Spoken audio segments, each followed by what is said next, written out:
আমতলার বাবা বড় কাচারি মন্দির হলো গ্রাম বাংলার লৌকিক ধ্যান ধারণা ও বিশ্বাসের প্রতিষ্ঠা পাওয়া হিন্দুদের পূজা অর্চনার স্থান। পরমেশ্বর শিব এখানে পূজিত হন।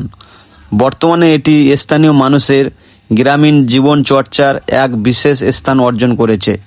এটি ভারতবর্ষের পশ্চিমবঙ্গ রাজ্যের দক্ষিণ 24 পরগনা জেলার বিষ্ণুপুর থানার বগরাহাটের নিকটে ঝিনুকবেড়িয়া গ্রামে অবস্থিত। এটি মহানগর কলকাতা সড়ক পথে প্রায় 30 কিলোমিটার দূরে অবস্থিত এবং আপনি কলকাতার বিভিন্ন স্থান থেকে এখানে আসতে পারেন। তবে আপনাকে বালিগঞ্জ হয়ে মাঝেরাজ স্টেশনে নেমে বাসে করেও আসতে পারেন এবং বিভিন্ন উপায়ে এছাড়াও আসতে পারেন সড়ক পথে আপনি। এছাড়াও বারাইপুর হয়ে আপনি আসতে পারেন এইখানে। তো আজকের আমরা চলে এলাম আমতলা বড় কাচারি মন্দিরে। তো এই মন্দিরের ইতিহাস সম্পর্কে আপনাদের জানাবো, কিন্তু এই আমতলা বড় কাচারি মন্দির সম্পর্কে আজও পর্যন্ত তেমন কোনো ইতিহাস খুঁজে পাওয়া যায়নি। তবে শোনা যায় যে এটি কৃষ্ণ ও বোম্বার সাথে সম্পর্কিত একটি হিন্দু মন্দির, যেখানে শিবের প্রতিমার উপর জল ঢেলে পূজা করা হয়। এই মন্দিরের আগের নাম ছিল ভূত কাচারি, যা থেকে বোঝা যায় এটি ভূত ও আত্মার সাথে সম্পর্কিত কোনো একটা স্থান ছিল।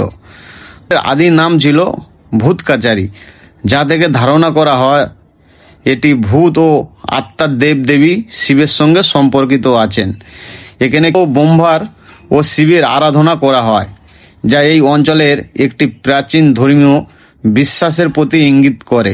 আমতলা বড় কাচারি মন্দির কবে প্রতিষ্ঠা হয়েছিল তার কোনো নির্দিষ্ট তারিখ বা তথ্য অনুসন্ধান করে পাওয়া যায়নি। এই মন্দির বা কাচারি প্রতিষ্ঠাকাল সম্পর্কে তথ্য স্থানীয় মানুষের মুখে মুখে প্রচলিত আছে। তবে সুনির্দিষ্টভাবে এই মন্দির স্থাপনের সঠিক সময় আজও পর্যন্ত জানা যায়নি।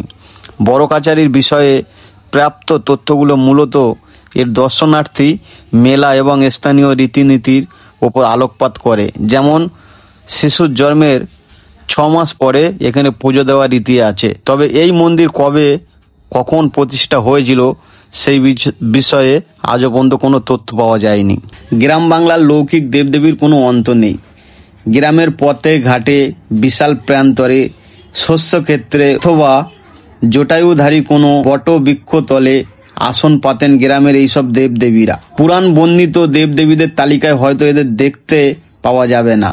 কোথাও এরা সাড়ম্বরে প্রতিষ্ঠা, আবার কোথাও বা সমাজের নিচু স্তরে উঁকি ঝুঁকি দিয়ে প্রবেশ করে। স্থানীয় রীতি পূজা অর্চনা নানা জাতীয় বিশ্বাসে ও কুসংস্কারে প্রতিষ্ঠা লাভ করে থাকেন। পরে উচ্চবর্ণের মানুষের দ্বারা নিমন্ত্রিত হলে ব্রাহ্মণ পুরোহিত পূজা অর্চনার মধ্য দিয়ে সেই লৌকিক দেবদেবীর পৌরাণিকত্ব প্রাপ্তি ঘটে। ঠিক এমনটাই ঘটেছিল বাবা বড় কাচারি মন্দিরের ক্ষেত্রে। দক্ষিণ 24 পরগনার ঝিনুকবেড়িয়া গ্রামটি একসময় গোবিন্দপুর সুতানুটির জমিদার সাবন্য রায় চৌধুরীদের তালুকদারের অন্তর্গত ছিল। জনশ্রুতি হলো বহু বছর আগে এখানে এক জঙ্গল মাঝখানে এক শ্মশান ছিল। এই শ্মশানে নাকি গভীর রাতে স্বয়ং শিব শম্ভু ভূতনাথ বেশে বিচারের সভা বসাতেন। সে কারণে স্থানটির অনেকে এখনো ভূতের কাছারিও বলেন। আর যেহেতু সে বিচার ভূতনাথ রূপে শিবের দরবারে হতো, সুতরাং তার বিচারেই সর্বশ্রেষ্ঠ বিচার হতো। মন্দির স্থাপনার প্রকৃতির সময় আর কেনই বা মানুষের এই মন্দিরের প্রতি ধর্ম বিশ্বাস তার সম্পর্কিত তথ্য সবই স্থানীয় মানুষের মধ্যে বংশানুক্রমে যা শ্রুত তাহাই। অধিক প্রচলিত কাহিনী হলো 1740 খ্রিস্টাব্দে নবাব আলীবর্দী খানের শাসনকালে বাংলায় আক্রমণকারী মারাঠাদের অত্যাচার ও হামলা হতো। সেই হামলা হতে বাঁচতে এই অঞ্চলের হিন্দু সম্প্রদায়ের মানুষজন, প্রধানত কৃষক কুল, শ্মশানের সংলগ্ন জঙ্গলে আশ্রয় নেয়। কিছুকাল পরে এক সাধু শ্মশানের জঙ্গলের মধ্য দিয়ে যাওয়ার সময় কিছুদিন শ্মশানে আশ্রয় নেয়। জঙ্গলে আশ্রয় নেওয়া মানুষের বিভিন্ন সময় তার কাছে এসে তাদের নানান অসুবিধা অসুস্থতার কথা বলতে এবং তিনি সাফল্যের সাথে সেগুলো প্রতিকারের ব্যবস্থা করতেন ও উপদেশ দিতেন। নানানভাবে উপকৃত হতে থাকেন স্থানীয় মানুষেরা। বাকসিদ্ধ সেই সাধু পুরুষ তাদের কাছে ভূতনাথ হিসাবে গণ্য হতে থাকেন। পরে মারাঠাদের সঙ্গে নবাবের শান্তি স্থাপনের পর বাংলা অন্যান্য স্থানের সাথে এ অঞ্চলেও উন্নতি হয়। হঠাৎ কোনো এক সময় সেই সাধুর মৃত্যু হলে তার মরাদেহ না পুড়িয়ে সেই শ্মশানে সমাধি করা হয়। পরে সেই সমাধি ক্ষেত্রে হতে এক অশ্বত্থ গাছ জন্মায়। তখন ওই অশ্বত্থ গাছকে সাধুর প্রতিমূর্তি হিসাবে মান্য করতে থাকে আর সেই বট বৃক্ষের তলে পূজা অর্চনার স্থান হয় শিবলিঙ্গতে। মানুষজন তাদের মনস্কামনা গাছটির কাছে জানালে অদ্ভুত ভাবে পূরণ হতে থাকে, আর সেই বিশ্বাসে ভর করে মাহাত্ম্য ছড়িয়ে পড়ে।